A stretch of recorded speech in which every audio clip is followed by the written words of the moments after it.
Okay, so we're jumping into Revelation, and I think we ended just before chapter 18, so we're going back to chapter 18 tonight, and I'm not 100% sure if we started with that. We had a long discussion regarding some things that everyone had the opportunity to share, and you also tonight, please, if you have something that you want to share, or put in the chat. If you don't like talking online, you can just send us a chat or a question or a comment or a Bible verse or anything that you feel prompted to do while we're studying.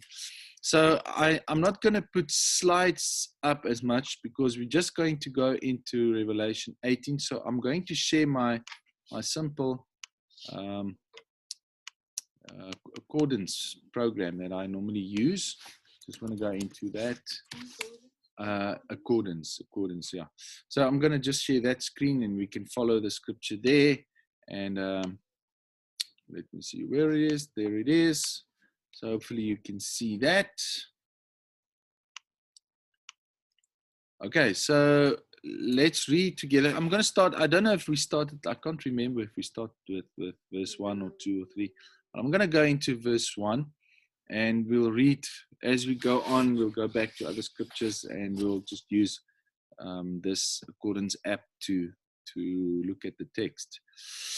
Good. So the first verse, Revelation 18 says, "After this, I saw another angel coming down from heaven, having great authority, and the earth was made bright with his glory." Now, I'm not sure if we looked at this verse, but just a quick few remarks on. Well, I'll make a comment on each verse. But the first thing is when John says after this, I would argue that here again, this is after chapter 17, after the destruction of the woman, where the woman is devoured by the beast. After that, another angel, not the same angel as coming down from chapter 17, verse 1. It's not the same angel. But here we have another angel coming down, and he also has great authority, and the earth was made bright with his glory. Okay, so again, let me just quickly refresh our minds from previous Bible study, where I said, yes, I believe that the end of chapter 16 and chapter 19, the coming of Jesus Christ, from a chronological point of view, that's how the events will take place. And then chapter 17, verse 18 is kind of like, let's say, a parenthesis, if that helps you to understand. But it's just giving us more detail about the seventh plague and the destruction of Babylon. And that's what we're seeing in chapter 17, 18, giving us more description of the woman and of the beast, and then the destruction of the woman and the beast. So chapter 17, as we spoke last week and the week before, we said that chapter 17 mostly deals with the woman, let's say the religious side of the destruction of Babylon in a general sense, referring to this marriage between religion and politics, state and church, if you want to say it that way, and where we see the women represent the religious side on the beast, and the beast representing the kings, 7 heads, the kings, the 10 kings, and the beast also is the satanic aspect of this whole thing. So chapter 18 then is focusing then mostly on the political side. After the beast turned to the woman and devoured her, obviously the kings, and I believe what this represents is the king that say enough is enough with this religion, and they're going to just destroy it. And then chapter 18 will also then be the destruction of the political, economical side, if I can say it that way. So verse 2 then, if I quickly go to verse 2 says, there's verse 2, "And he called out with a mighty voice." This is the angel calling out with a mighty voice, "Fallen, fallen is Babylon." Now, there, just to show you that little P. Now, I can't use that reference because this program that I'm using is not a paid version. But many times when I copy this and I put it in my slides, I forget to delete those, and that's why sometimes it looks like I'm making spelling mistakes in my slides. It's really because I forgot to delete those. So for those who wondered why I sometimes have an extra E or a S or an A there you have it. It's because of this program. Anyway, so this mighty angel says, fallen is Babylon the Great. She has become a dwelling place for demons, a haunt for every unclean spirit, a haunt for every unclean bird, a haunt for every unclean and detestable beast. So this place has fallen. Let me just first talk about the word fallen. Obviously, from an English kind of point of view, this is a past perfect tense, if I think in English terms, but in the Greek language, we call it aorist tense, meaning that it is a completed action. But if you look at the context, if you look at the whole chapter of 18, it suggests actually that this is still something that is happening. So it's not something that is already completed in the past, it's something that's happening. We had the same kind of thing when we went to Revelation 14 verse 8, and we spoke about Revelation 14 verse 8. So let me put it in there. It says, another angel, a second, followed, saying, fallen is Babylon the Great, she who made all nations drink the wine of the passion of her sexual immorality. And when we spoke about this, we spoke about a language. There's a specific term that they use when we talk about, let me ask if any one of you can remember what that word is. I want to see if you listen. Revelation 14 verse 8, there was a specific term I used to describe what this means. Anyone? Can you remember? Something that is foreshadowing the past, that hasn't happened yet, but is said as if it already happened. Okay, Lizelle is looking it up. Revelation 14 verse 8 is the key.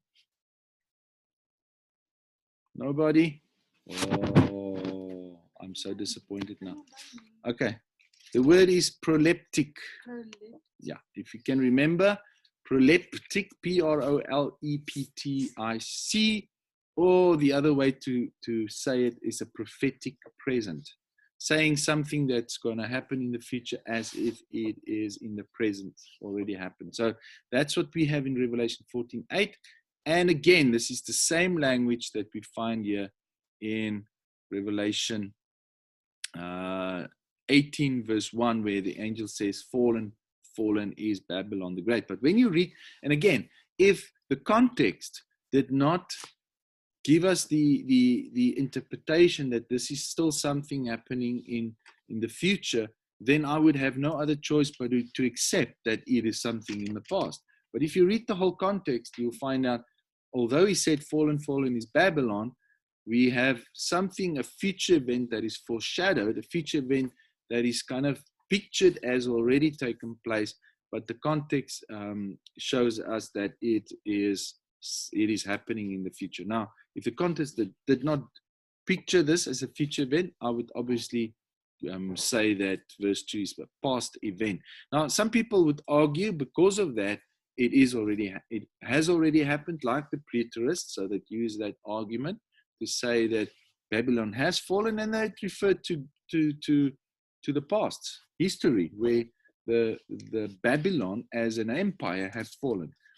But obviously the context is also key. When we read scripture, we always have to read it in the context. So if you can remember, I said that we look at this from a chronological point of view, where chapter 19 talks about the second coming of Jesus, that follows after chapter 16, 17, 18, giving us more detail of the fall of Babylon. And then when Jesus comes, basically that will be the nail in the coffin for both, obviously, this Babylon system. And as I said, chapter 17 deals with the religious side of the Babylon system, and chapter 18 deals with the political, economical side of it. It's just to simplify it. I know it's not that easy always, but I'm trying to simplify it so that all of us can understand. Okay, so I just want to take you back with Revelation 16:19, if you can remember that. Revelation 16:19. I don't know if my screen is shared here. Okay, now let me go back there. Revelation 16:19. Hopefully you can see that. Talks about Babylon, the great city. Now I made a comment on this, and we just kind of glanced over it quickly, but we have the explanation of this now in chapter 18 also, where it says the great city. Remember, there was a great earthquake with the seventh bowl of judgment. So we have the seventh angel, chapter 17, pouring out the bowl into the air, and a loud voice came out of the temple saying, "It's done." And we have lightnings and rumbles and thunders and great earthquake. And then the great city, which is Babylon, split into three parts. And when we spoke about this, I mentioned that I believe there is a literal city, although Babylon represents a bigger picture than just a literal city. I do believe there is a city that will split into three parts. And if you read chapter 18, you'll find out more detail that kind of also supports this idea that there must be a city that is going to burn and going to go up in smoke, if you want to use that term. Okay, so just to show you that verse 19 said, Babylon the Great, to make a drain the cup of the wine of the fury of his wrath. I just want to show you again chapter 16. And now in chapter 18, we have a more in-depth, detailed explanation of what is going on here.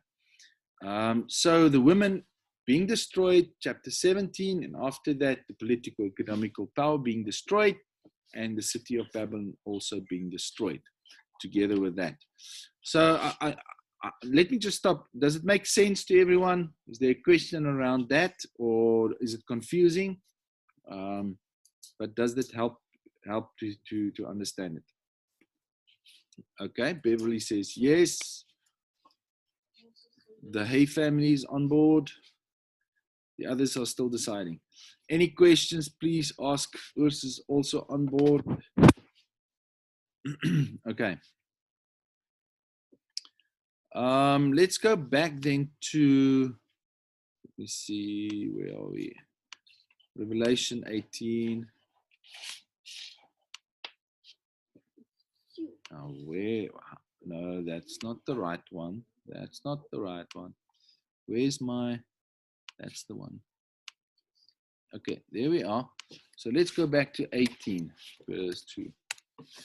Okay, so we read this. He called out with a mighty voice, fallen, fallen is Babylon. Okay, so I think we understand what that means. Now, let me just quickly scroll down to verse 9. Verse 9 says, and the kings of the earth who committed sexual immorality and lived in luxury with her will weep and wail over her when they see the smoke of her burning.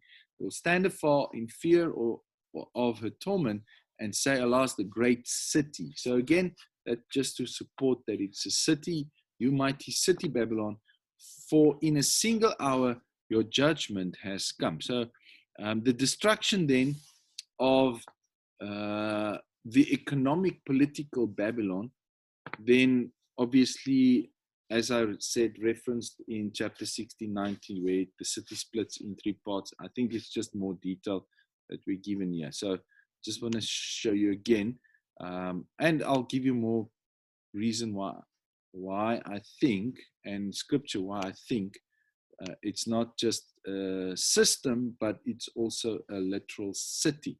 That's just how I see it. If you disagree, it's fine. Doesn't matter really. They're going down. They're going to fall. Either way, they're going down.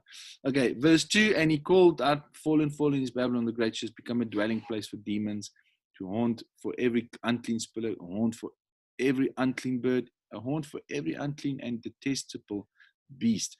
Now, all that detail, I haven't gone into much of the detail there, but verse 3 says, for all nations have drunk the wine of this, the passion of sexual immorality, sounds the same like chapter 14, verse 8, and also chapter 16.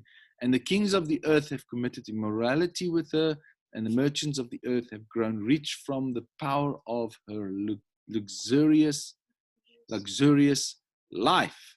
Okay, so what I see when I read this, I see a city splits into three parts. It becomes a place where demons and detestable creatures dwell. The corruption of the inhabitants of Babylon is described in verse 3. They drunk with the wine. The kings and of the earth committed immorality with her. And if you continue, there is, I would say their association, their what is the other word? Alliance with this with Babylon and with this system caused them to be very wealthy. Okay, now when I read this, I immediately thought, yeah, it sounds to me like Silicon Valley. So I don't know, maybe. Anyways, so yeah, it's the kings of the earth, probably with all their dealings and partaking and trading and doing things, that they have become wealthy. They were looking after their own interest base, basically, on the expense of the masses, basically. So Revelation 18, verse 4 then says, it says, then I heard another voice. This is another voice from heaven saying, come out of her, my people.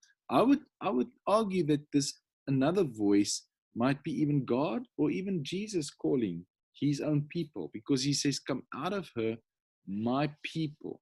Okay, lest you take part in her sins, lest you share in her plagues. So there's another appeal for the people of God. I would say the saints, the people that probably live there, not really saying that they are partaking of it. Maybe it's a call of repentance, I don't know, but I would rather say it's calling them out from the political system, not from the religious system, because when we spoke about the women, there was also the call to come out of her. And we spoke about the papacy, and that's just an argument from what I believe says that you cannot stay in that system. You need to come out if you're a true believer. Now, in this sense, God's people, they are God's people also kind of trapped in the system, and God is calling them out. And if they don't, they're gonna share the plagues. It's like telling the Israelites in Egypt, you need to get away because God is sending plagues. Well, obviously, God protected the Israelites who put the blood on the doorposts, if you remember that story. And also Lot, what is Sodom and Gomorrah, where they had to leave the city because God is going to judge them. It's kind of, I think, the same idea. God telling his people to get out, to flee Babylon because of what is going to happen. And it's actually the same as Jeremiah 50. I've got the scripture, Jeremiah 50, verse 8. If you go to, I'll put it on the screen. Jeremiah 50, verse 8, same thing, where God says to his people, flee from the midst of Babylon, go out of the land of the Chaldeans, and be as male goats before the flock. So God telling his people to get out of Babylon. And the reason why they should flee is that they are not, so that they do not obviously partake of the sins of Babylon, but they will also be spared from judgment. They will also be spared from what is coming. And these plagues then, again, we have the 7 plagues, the 7 bowls, and I do think specifically this one, destruction of Babylon, is the 7th bowl judgment, chapter 16, verse 8. The 7th bowl judgment, chapter 16, verse 17 to 21. That's what we read, the 7th bowl judgment. And God telling his people to get out there. So I don't know if that makes sense. Any ideas from you guys? Anything that you've picked up from your comments, your Bibles, your NIVs that is interesting? You want to share? Good evening, Maria. You made it. Nobody. Quiet. Okay, hopefully I'm still online. Okay, Maria says thumbs up. I believe then I should be still online. Okay, so no questions, nothing. We're going to go to bed early tonight. Okay. Put that just up for you again. Revelation, let's go back to Revelation 18 verse 5 then.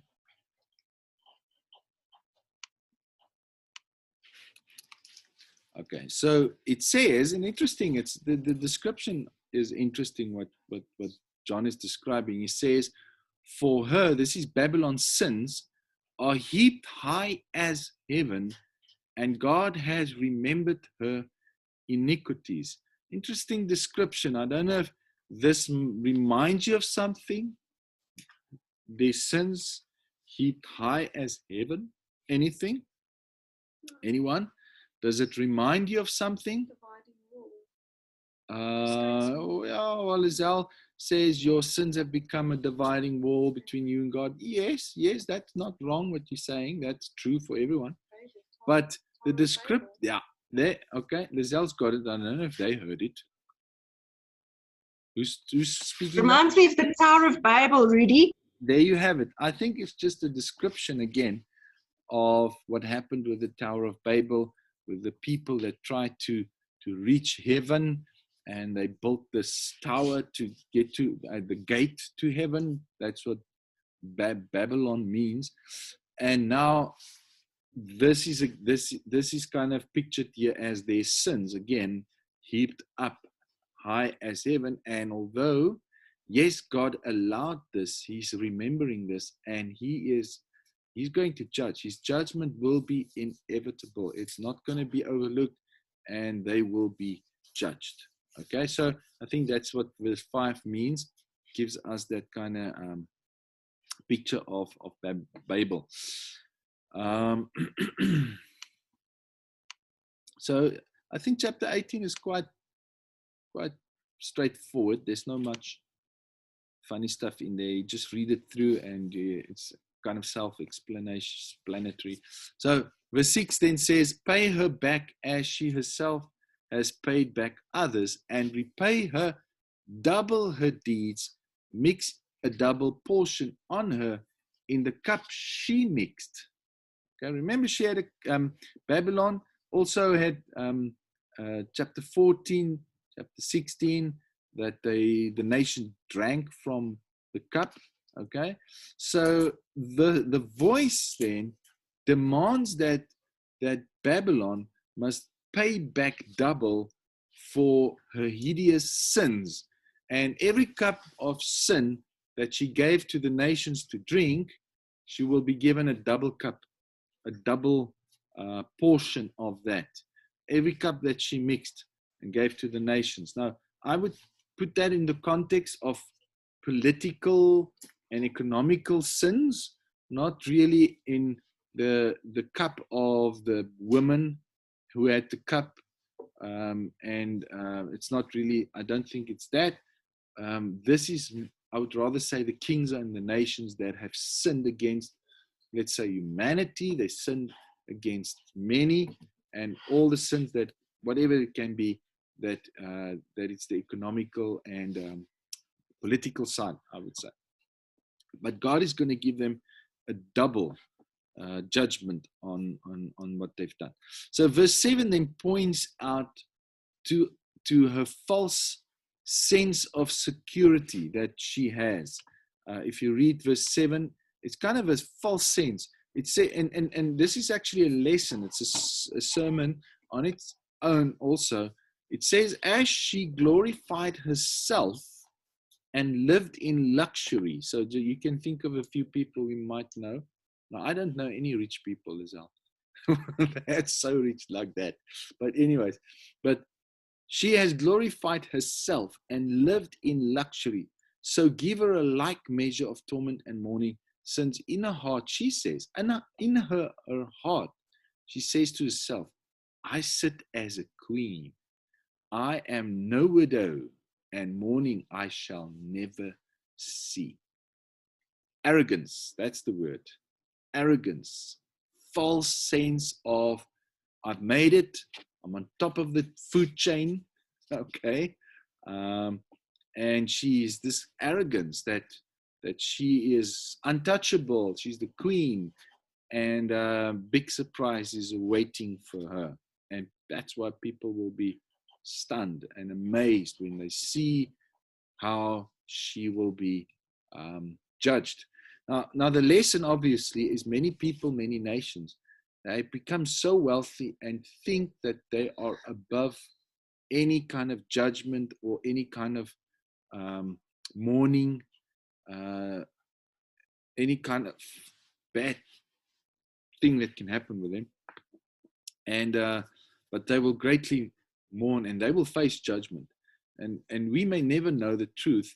And let's talk about today. Let's talk about what's going on in the world. The more we continue every day, new information, we hear new stuff coming out, new people, and it just tells me personally, oh goodness, we have no idea what governments and what leaders of countries are actually planning and doing for, obviously for their own benefits, and not really thinking about the masses, and they do that to the expense of masses. And we can talk very wide on that, just on that. But these people, nations, governments, they enrich themselves. Now, South Africa in itself is a very good example how government officials, ministers, and people in high authoritative positions would enrich themselves with all sorts of corruption, and they get away. Many of them get away with it. But I'm so glad when I put it on the radio and I hear, okay, they've caught these people, they arrested these people, and I say, well, there's a little bit of judgment still left, and I don't know if it's enough hope. Maybe it's a little bit of light at the end of the tunnel. I don't know. John, you've got your hand raised. You have the mic. You can talk.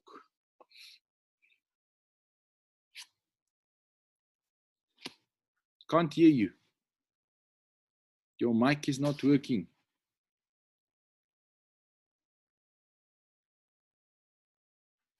Still nothing.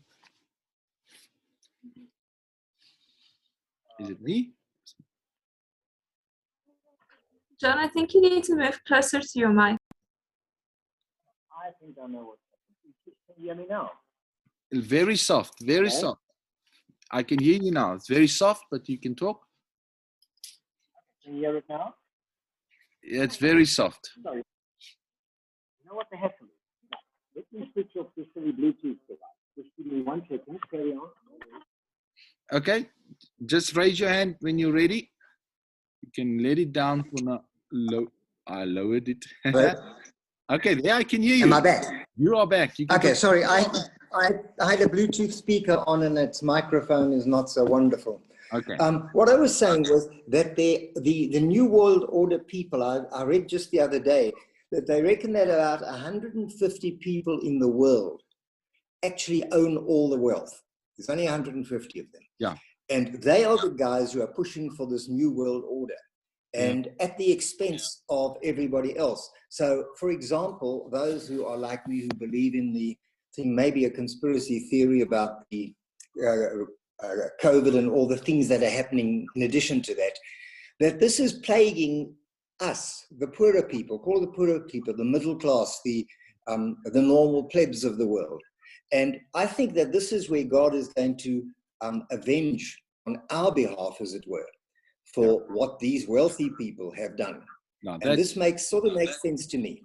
Yeah, that's what we're going to read right now. It's part of the one of the verses that explains that as well. So no, that's true, John. That's true. Your hand is back up. You still want to say something? Okay, I'm lowering it. it's lowered now. Okay. So yes, now I think we don't really know, and what we hear and what we see on the news, and I think it's just it's the surface. It's not telling us really what's going behind the scenes. We don't know. And even those who are the culprits and are labeled, even by many people, calling names and say it's this and this is, those are the workers, the frontline workers for this bad thing. So now I'm sounding like a conspiracy theory. I'm not putting out conspiracy there. I'm just saying that the iniquity of the lawlessness is already at work. That's what Paul says in 2 Thessalonians 2, where we already see the manifestation of many of this in the world. So yes, I definitely think we don't really know who, but I definitely think that the kings of the world, obviously from a biblical point of view, and to see where this is heading, we must assume that many of the kings of the world are already in the pockets of one another and helping and enriching themselves and trying to take control. So I do think, from looking at what we study, that is a biblical deduction I can make. So yes, so now you all know the story in Luke 12 to Luke chapter 12, verse 16 to 20. And just to make the point, I think this false sense of security, one should always remember that, as I said on Sunday, with nothing we came into this world, with nothing we will leave this world, and one should never spend his whole life trying to accumulate all the stuff that he's anyway going to lose at the end of the day. It's not if that's the purpose, if that's the only thing that drives people, then they're going to be very, very, very disappointed at the end of their lives. Because Luke 12, 16 to 20 talks about this rich fool who basically he put up bonds and he stored up so many stuff so that he can have a wonderful retirement and have peace and think that he has made it. And then an angel comes in the night and his soul, basically, he loses his soul. Okay? You all know that story. So Babylon, the city, the system, says, I'm no widow. Okay? And it's because she's not married. Just think about it. I'm no widow because she has all these faulty foundations of love affairs, and she's been pictured as a prostitute as well, making the nations drink of her sexual immorality and things. Pictured also kind of the same as the woman on the beast. She's pictured as having all these love affairs, but there are no real commitment. Having them with the kings of the earth, and it's going to be short-lived. So even people who are trying to, let's say, kings and nations and whoever they are, trying to enrich themselves by their affiliations and how they work together and things like that, it's going to turn around and bite them in. You can finish that sentence. Okay, so Revelation 18 verse 8. Let's quickly go to verse 8. 18 verse 8 then continues to say, for this reason her plagues will come in a single day. Interesting. In a single day, death and mourning and famine, and she will be burned up with fire, for mighty is the Lord God who has judged her. Okay? In a single day, destroyed. Now, it's almost, if you go back to Daniel chapter 5, and you know the story of Daniel chapter 5, where a hand appeared and wrote on the wall those condemning words, you've been weighed and you've been found wanted. How many of you weighed after Sunday's sermon? Went back home to weigh? I don't know. But then just the next day, before the next day, ancient Babylon was destroyed. It was destroyed. It will be the same with the end time Babylon. Okay? In a single day, it will be destroyed. Okay? Now, Revelation verse 9 then says, and the kings of the earth who committed sexual immorality and lived in luxury with her will weep and wail over her when they see the smoke of her burning. And then verse 10, they will stand far off in fear of her torment and say, alas, alas, you great city, you mighty city, Babylon, for in a single hour your judgment has come. So these are not just the 10 kings as we spoke of, but these are the kings of the earth. And I would say it's not just the 10 kings, it's many kings in the world. They all participated, they all committed this sinful thing, and they all, in spite of the Babylon's greatness, in spite of her power, okay, she falls in 1 hour. And that's God. God can bring any. He did it with the Tower of Babel, where people thought they're going to reach heaven. God did one thing. Yeah. Suddenly, Babylon, the Tower of Babylon, completely came down. Well, I don't know if it physically came down, but the people couldn't understand one another anymore.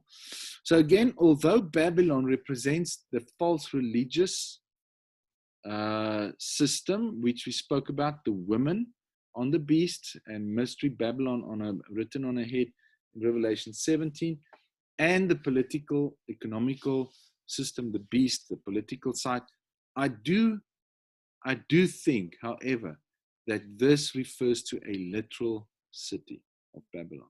I do think so. And if you continue reading, you'll also find out why I'm saying this. And maybe it's not called Babylon. Obviously, today there is no city that I know of that is called Babylon. Maybe it's a different name. Maybe it refers to, maybe it's Rome. Some people interpret and say Rome, the city of Rome, is the new Babylon. I don't know. Maybe it might be. But this city will have all the attributes of the ancient Babylon. Now I want to take you to Isaiah 13. I'll put it on the screen. Isaiah 13.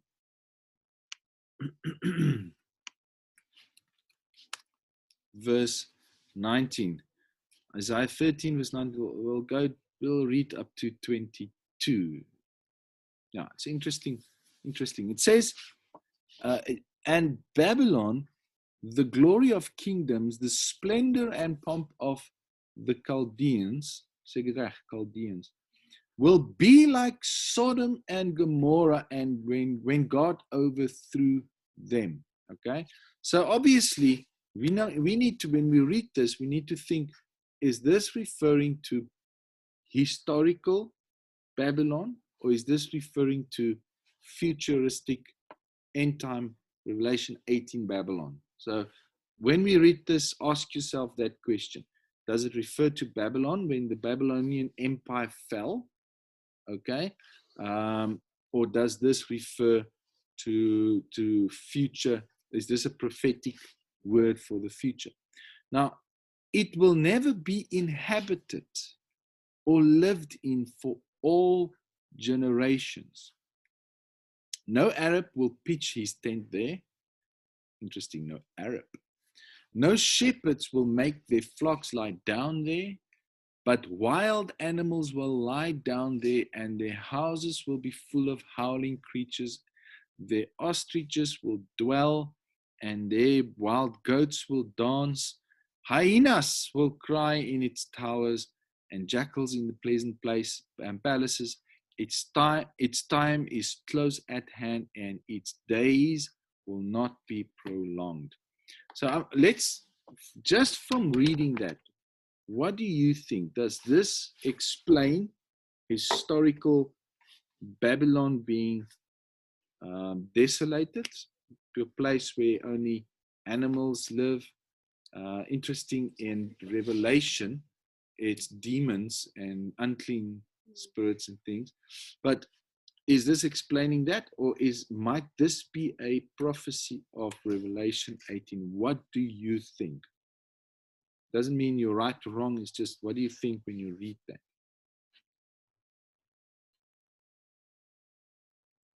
Who can I pick on? Maria, wat sê jy? I picked on her. Okay, Ur says it's historical Babylon.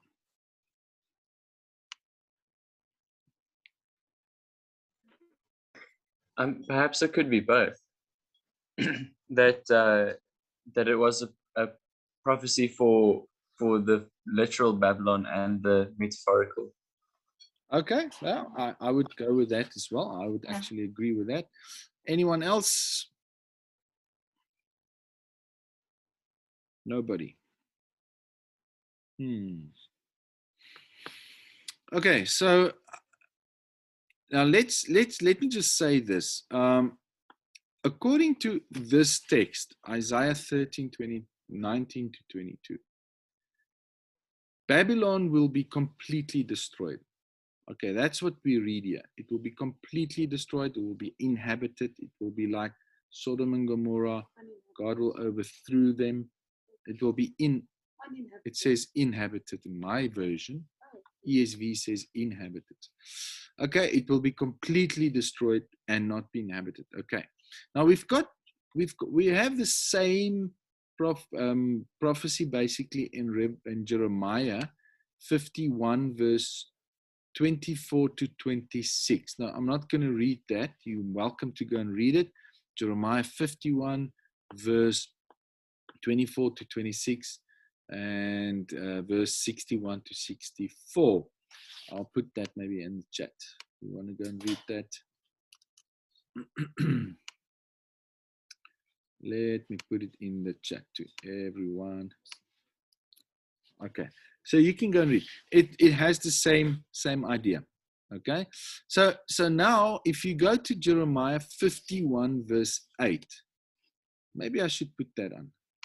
Just verse 8, just to show you.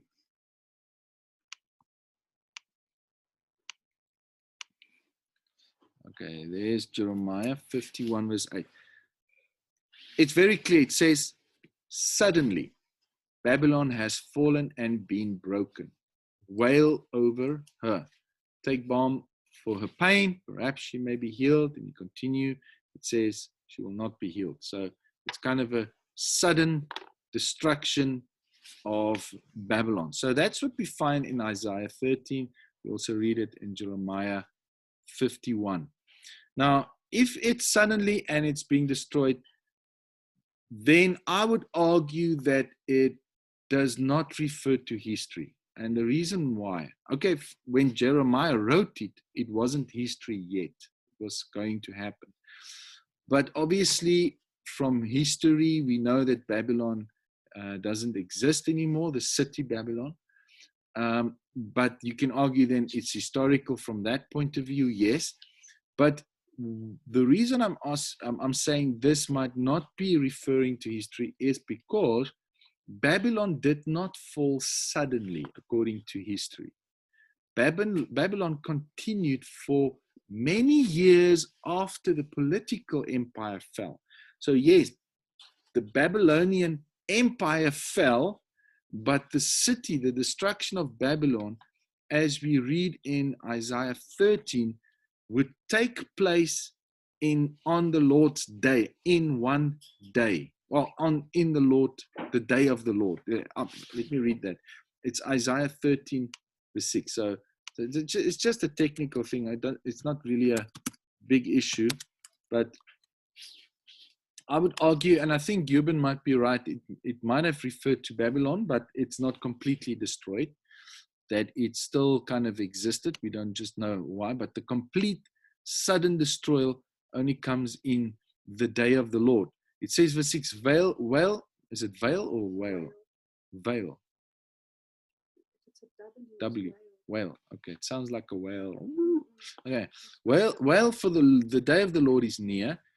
as destruction from the Almighty, it will come. Okay, so one could argue, yes, it might refer to a historical event, but if you read the day of the Lord as the judgment upon Babylon, and it's going to be suddenly and it's going to be in a moment, then it can refer to Revelation. I would say it corresponds with Revelation 18 that says, in a day, in an hour, judgment has come. So yes, so that's why I say, Euban, maybe you are more correct saying that it has both elements of historical and also, but it's definitely also referring, because if Babylon was completely destroyed and never again inhabited, then obviously that text, the Revelation text doesn't make sense. In Revelation 18, why is Babylon then referred to as a city then being destroyed? So maybe the city of Babylon today, and as I said, it's open for opinions, is Rome. I would have no issue with that. Today, where the apostate church seated on the seven mountains, maybe Rome represented the religious side, the papacy represents the women, and Babylon the beast, the city of Rome, also representing the whole corrupt system of religion and political, economical side. Maybe, I don't know. Whatever the case may be, the city is burning and the political and economical power has fallen. So the kings will weep, they will mourn, they will wail over her, and maybe they had, their security was in their relationship with Babylon, and that's where the security lied. And now it's all going up in smoke, and they are in fear, they are in torment because of her destruction and because they might be the next. I would even accept not just a city, but maybe a country as Babylon. I don't know. Maybe I'm just stretching it too far. Okay, so Revelation 18 verse 11, if we continue there, let me just quickly see. No hands raised, no questions. Okay. Let me go to, are we on Revelation?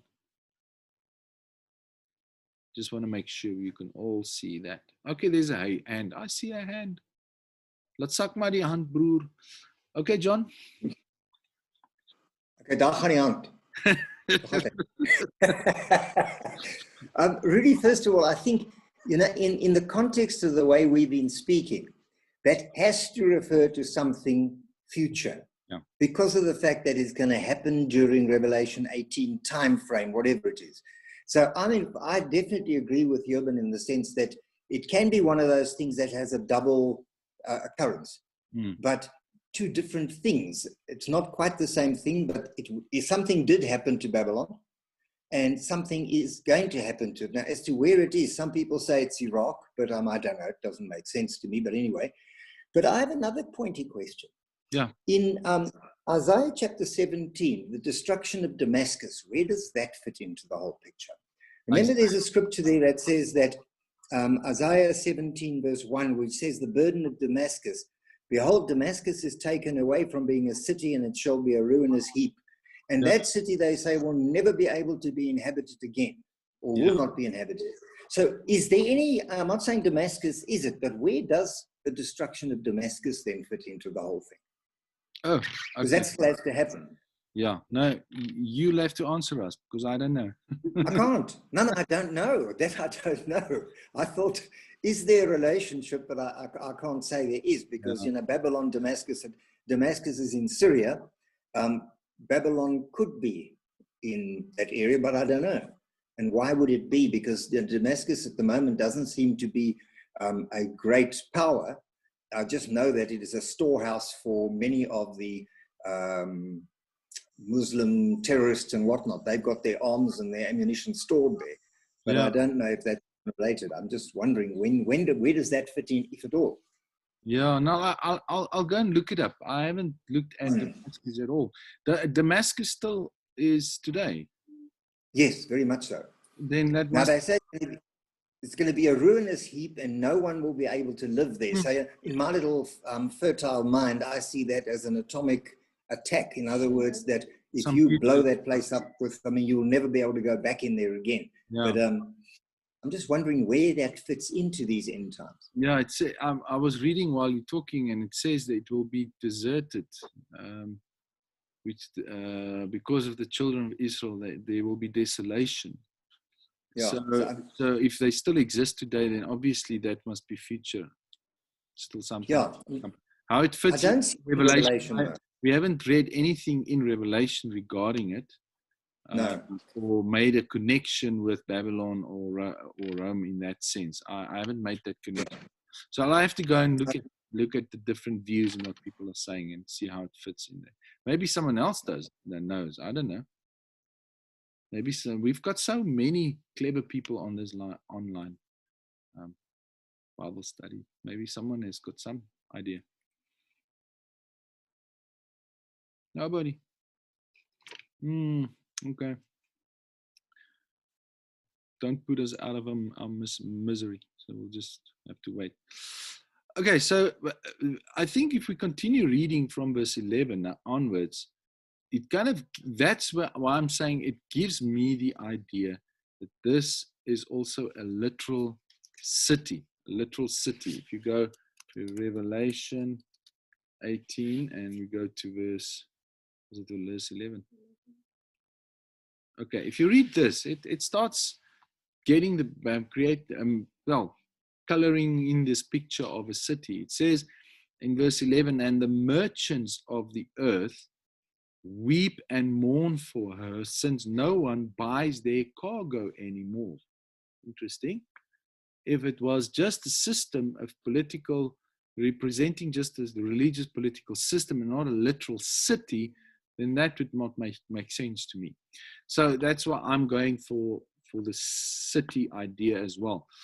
Verse 12 says, cargo of gold, silver, jewels, pearls, fine linen, purple cloth, silk, scarlet cloth, all kinds of scented wood, all kinds of articles of ivory, all kinds of articles of costly wood, bronze, iron, and marble, cinnamon, spice, incense, myrrh, frankincense, wine, oil, fine flour, wheat, cattle, and sheep, horses, and chariots, and slaves, that is human souls. So when I read this, I immediately had the idea, this must be a place that has commercial power. And no, it's not China, okay? I don't think China makes wine. Sake wine, I don't know. Spice wine. Rice wine, yeah, I don't know. Anyway, so I think this just gives us a clue that Babylon must be a commercial city, and that because of her fallen state, because she has fallen, the merchants of the earth is weeping. They're weeping. And all the items obviously listed on this. Maybe there's a city that we must Google this. What city or what place can we find all of this? Okay, I don't know. Or maybe it's just a picture of ancient Babylon, how ancient Babylon, her wealth was made of, all the items listed there. And so it's just a picture of the wealth of Babylon and how this wealth was distributed among the kings and the nations through what trade deals they had and however they operated, we don't know. But if all the wealth of Babylon is destroyed, it's going to affect all the kings of the world. So this will affect so many countries, and if Babylon basically is destroyed, but it's not going to matter at all, anyways, because Jesus is coming. So that won't matter. But the people who sees Babylon destroyed will be weeping and they will be mourning because of her destruction. And then if you continue to verse 14 says, the fruit for which your soul longed has gone from you. Maybe, I know. Robert, I think Robert is online. It's dragon fruit from Thailand. Thailand is the city. I'm just joking. Maureen is listening. I'm just joking. So the fruit for which your soul longed has gone from you, and all your delicacies and all your splendors are lost to you, never to be found again. The merchants, okay, verse 15, the merchants of these wares who gained wealth from her will stand far off in fear of her torment, weeping and mourning aloud. And then again, we have that same thing in verse 10, where it says, alas, alas, you great city, you mighty city Babylon. We have the same thing in verse 16. Alas, alas, for the great city that was clothed in fine linen, in purple and scarlet, adorned with gold, with jewels and with pearls. For in a single hour, all this wealth has been laid waste. Maybe it's a market crash. Maybe the stock market just crashed. I don't know. But in a single hour, in one single hour, just as Luke 12, in one moment, God took this, said to this person that gained all this wealth, thought he was secured. It's gone. It's just gone. And it doesn't matter anymore. It just doesn't matter. Your soul at that moment matters the most. And then also the second part of verse 17 gives me the idea this is a harbor city. It says all shipmasters and seafaring men, sailors, and all whose trade is on the sea stood far off and cried out as they saw the smoke of her burning. What city was like the great city? So that gives me another clue that this must be a city, a harbor city, a trade place. There are ships that came to upload cargo. What is that city in Africa I'm thinking of now? No, I can't remember. Upload cargo, and now they are stranded and they are watching as obviously the investments are going up in flames. Everything is going up. And so a lot of the wealthy probably came to trade. That's the idea. And then suddenly it's been destroyed. So, yeah, so interesting. I think the details is just too much detail for a spiritual understanding or a symbolic understanding of this. I think there's too much detail in there. All the merchants and all the items listed, all the products and everything just gives me the idea this must be a real city where it's going to take place. Probably a description of ancient Babylon then, but it will be the same way in the end days. So yes, any other ideas? Maybe something you picked up or something I missed. Wat is daai stad in Afrika wat so groot Arabiese stad? Dubai. Maybe it's Dubai. That's Babylon. Oh, that's wealthy. There's a lot of money there. Dubai. That's an option. I don't know. Yeah, my Bible says the souls of slaves, speaks of slave trade. Yes. So Lizelle is referencing the next verse, the last verse, talking about slave trade. The slaves that are human souls. Yeah, I'll say, yeah, it's one of the commodities also, is slaves, human souls. And I think it's more than just slave trade as in the past. I think this has to do with Babylon's control over people. No, I think it's got to do with world government, world control, controlling people, and people become commodities. People will become commodities. That's what I think. Any ideas from you? No one? Urs, you so quiet. No ideas from your side there in Switzerland.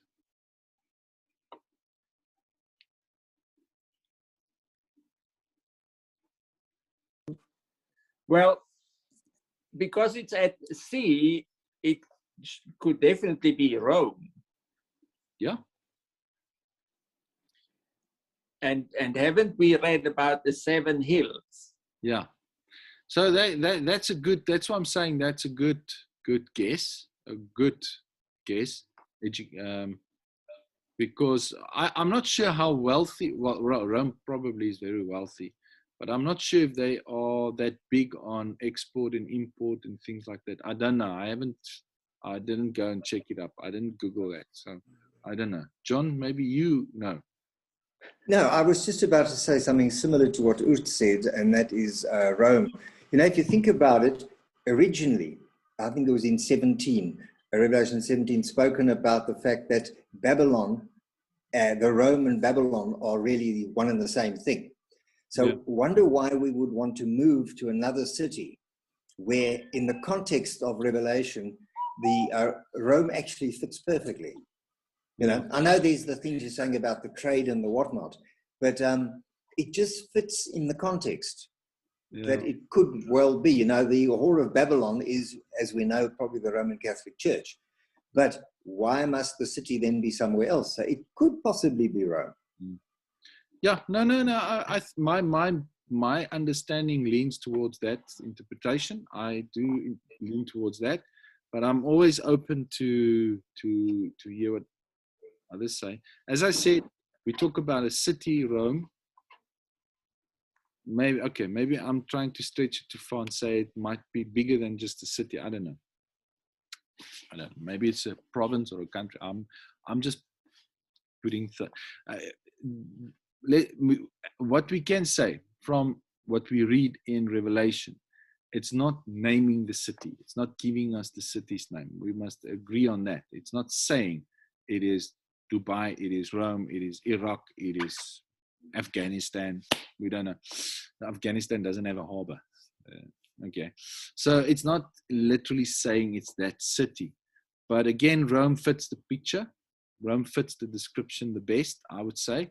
I'm just asking the question because of all this trade. I'm not sure. I haven't read on Rome how their trade is going. Maybe it's going to pick up a lot at the end. I don't know.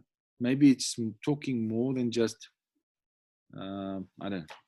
But Rome fits the picture best at this stage, the description. I would agree with that. Yeah. Where are we? Yeah, and I do think people are going to become commodities. I do think that little detail that was put in their slaves, that is the slaves that are human souls, that's a commodity. And how it will work, I don't know. I don't know if it's going to be the old way of slave trade, or is it going to be something other than slave trade? I know there is a lot of human trafficking going on in the world today. Don't know if that fits the picture.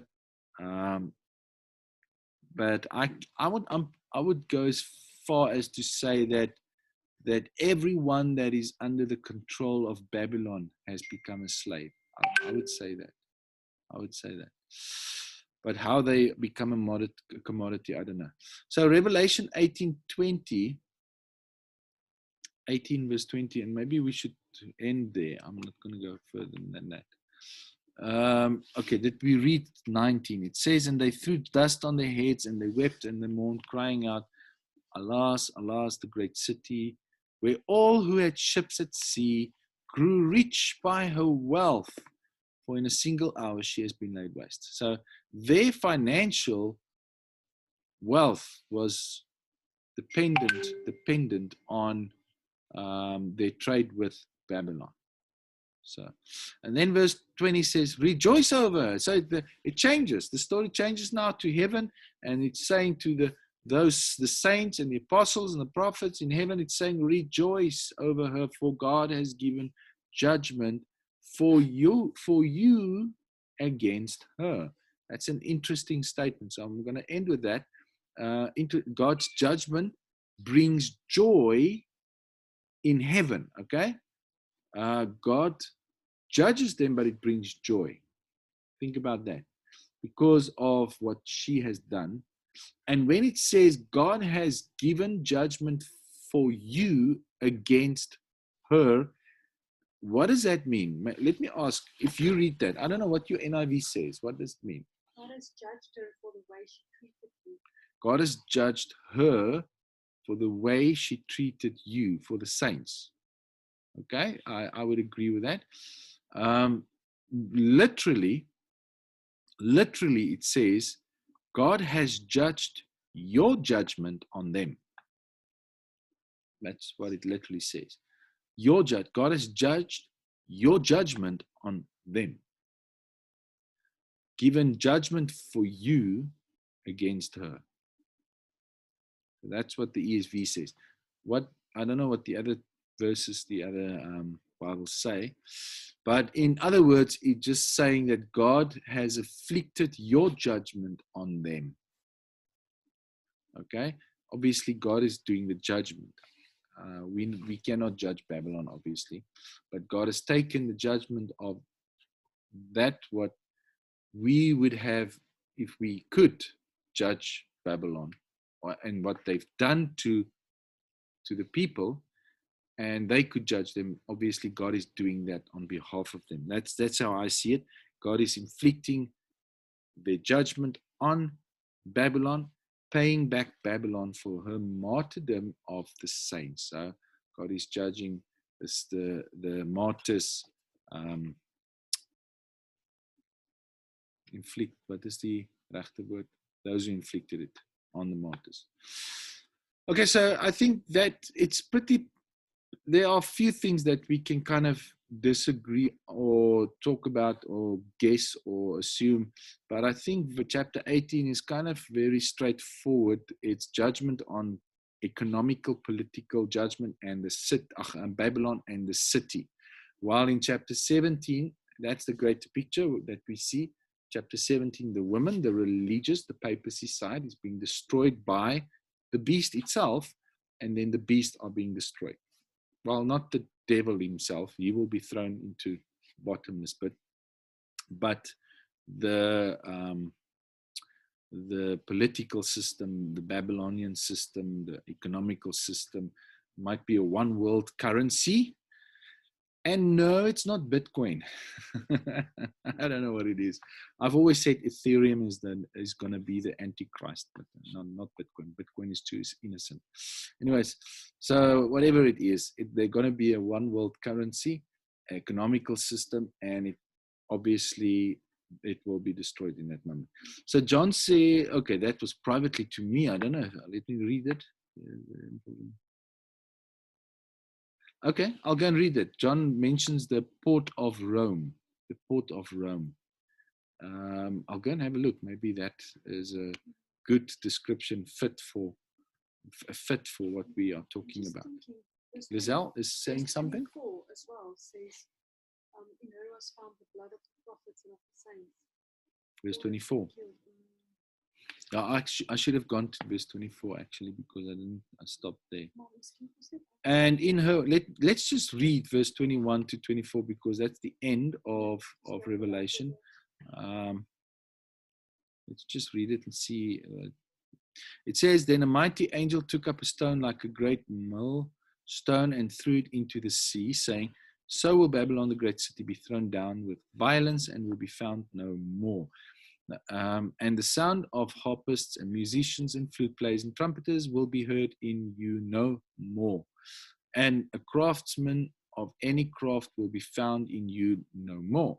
And the sound of the mill will be heard in you no more. And the light of a lamp will shine in you no more. And the voice of bridegroom and bride will be heard in you no more. For your merchants were the great ones of the earth, and all nations were deceived by your sorcery. And in her was found the blood of prophets and of saints and of all who have been slain on earth. So yes, there's a description of what Babylon has done to the martyrs, to the prophets, to the saints. And I think that describes that. You're 100% correct. So I should have looked at that, but I stopped. Let me quickly read. So we see this mighty angel throwing down the stone. Yeah, that's what we see. We see the violent downfall of Babylon. The same with Jeremiah 51. You will see that in verse 61 to verse 64. The Syria prince who accompanied, I think it was Zedekiah into Babylon, and instructed, after reading the book of Jeremiah, to tie a stone to it. You can remember that story, and threw it into the midst of the Euphrates. It's the same idea. Like Babylon is thrown into the sea, just as the book was tied to a stone and thrown into the Euphrates. And it said, thus shall Babylon sink to rise no more because of the disaster that I'm bringing up upon her, and they shall become exhausted. So there's a bit of symbolism in there, the same as in Revelation 18. For the angel action represent the destruction of a great city. Okay. Mark 9. 42 also speaks of the millstone, so the millstone is just judgment. But it's for those who treat the children. Yeah, but I think it's also judgment. And it actually is the Jews. Well, it talks about the children. If you treat them bad, you can just put a millstone around your neck and be thrown into the sea. It's the same. Yeah, well, it's the same idea. It's completely the same. So I think that said, I think it's self-explanatory there. Any last question, any comments, any suggestion? Speak now, forever hold your peace.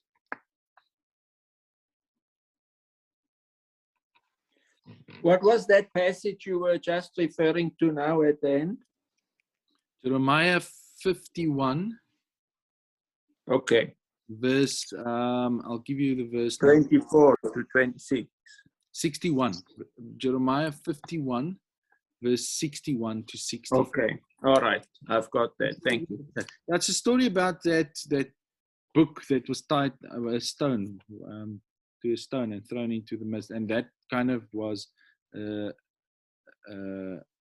symbol of Babylon, who will be thrown into the sea. Yeah. Let me put it in the chat there. For those who didn't hear that, follow there. No, that's the wrong one. Sorry, I copied the wrong. It's 61. It's not verse 60. 61 to 64. Okay, so well, you can go and read Jeremiah 51 verse 8 as well. Good. So if there's no other questions, no other comments, we can close. And then we're coming close to chapter 19, the coming of Jesus. They're very exciting stuff, and the end is coming close.